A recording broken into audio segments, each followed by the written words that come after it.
प्रेमिका को, और चिट्ठी में भी देसी मानस कैसे लिखता है मैं आपको बताऊं कि दिल जिगर गुर्दा कलेजा सब तेरा है तू ही ले जा। दिल जिगर, भाई अकेला दिल का भी क्या करेगी, कि दिल जिगर गुर्दा कलेजा सब तेरा है तू ही ले जा, खर्च जो तुझ पर किए हैं मेरी जान वो पैसे दे जा।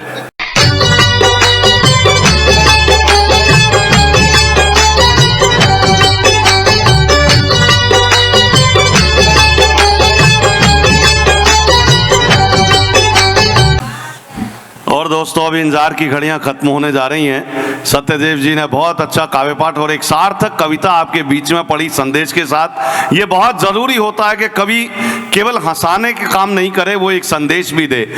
और बाबा तो जवानी में मुझे याद है इनका किस्सा, इनको प्यार हो गया था किसी, बेटा ई को बंद कर दे, हाँ अच्छा नहीं है ठीक। जवानी में इनको प्यार हुआ तो इन्होंने चिट्ठी लिखी अपनी प्रेमिका को, और चिट्ठी में भी देसी मानस कैसे लिखता है मैं आपको बताऊं कि दिल जिगर गुर्दा कलेजा सब तेरा है तू ही ले जा। दिल जिगर, भाई अकेला दिल का भी क्या करेगी, कि दिल जिगर गुर्दा कलेजा सब तेरा है तू ही ले जा, खर्च जो तुझ पर किए हैं मेरी जान वो पैसे दे जा। तो हमारे यहाँ तो आदमी प्यार भी ऐसे ही करता है। मैं आपको एक छोटी सी कविता सुनाकर और सीधे सीधे आदरणीय सुरेंद्र शर्मा जी को बुलाना चाहता हूँ। ये नारी शक्ति बैठी है, मैं एक कविता घर से ही देना चाहता हूँ। मेरी पत्नी भी सामने बैठी है और तमाम जानकार भी बैठे हैं कि मैं कवि सम्मेलन में जाने को हो रहा था तैयार, मेरी पत्नी को जाना था बाजार।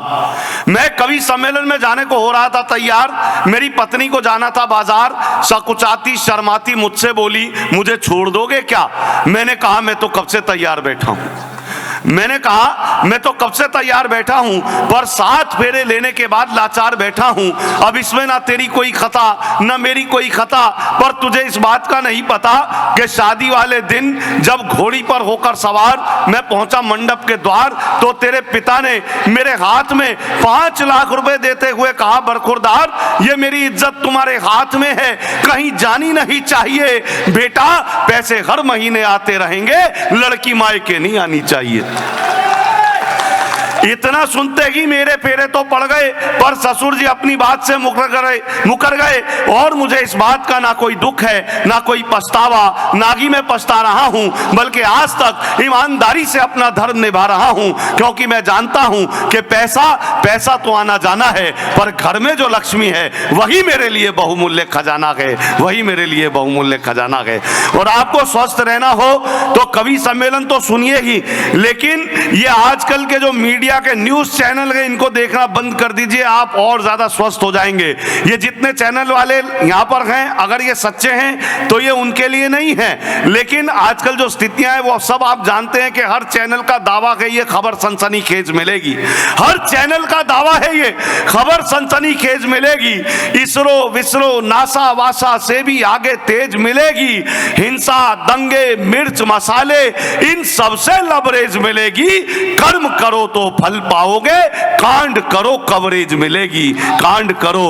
और इतना कोरोना की वजह से नहीं व्यक्ति गया, क्षति नहीं हुई जितनी दहशत से और न्यूज चैनलों की वजह से हुई।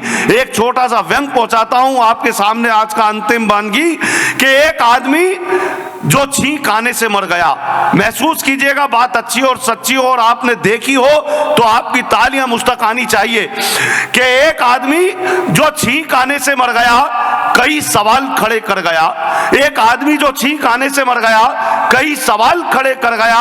कुछ ने कहा बेरोजगारी की लहर से मरा है, कुछ ने कहा कोरोना के कहर से मरा है, पर पोस्टमार्टम रिपोर्ट में आया ये मीडिया के जहर से मरा के, ये मीडिया के जहर से मरा के। बहुत बहुत धन्यवाद, आप कविता को सराहते हैं।